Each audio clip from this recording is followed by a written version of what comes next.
নমস্কার বন্ধুরা।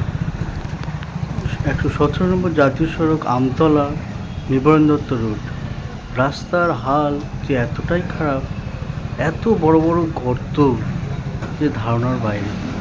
আমি কোনোদিনও এত খারাপ রাস্তা দেখিনি। এই যে জল জমে আছে, এর মধ্যে খুব বড় বড় গর্ত আছে, আর সেখানে ইট দিয়ে রেখেছে, মানে গাড়ি নিয়ে গেলেই পড়বে।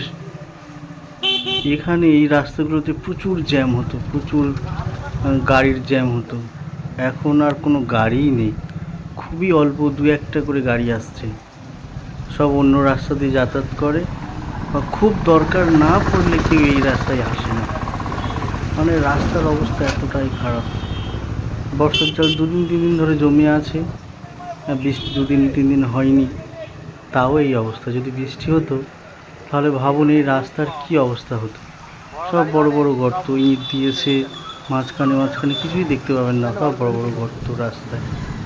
সাধারণ মানুষ কষ্ট করে যাচ্ছে, কি করবে বাধ্য হয়ে।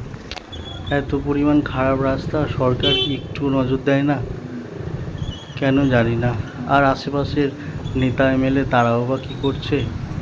এই রাস্তাটা এত খারাপ, কিন্তু মানুষ, কত গাড়ি পড়ছে, ওই উল্টে যাচ্ছে, কত সমস্যা হচ্ছে মানুষের। বিশেষ করে যারা স্কুলে যাতায়াত করে সাইকেল নিয়ে বাচ্চারা, তাদের খুবই কষ্ট হয়। আমি দেখেছি এই জলগুলোর মধ্যে দিয়ে কীভাবে তারা যাচ্ছে।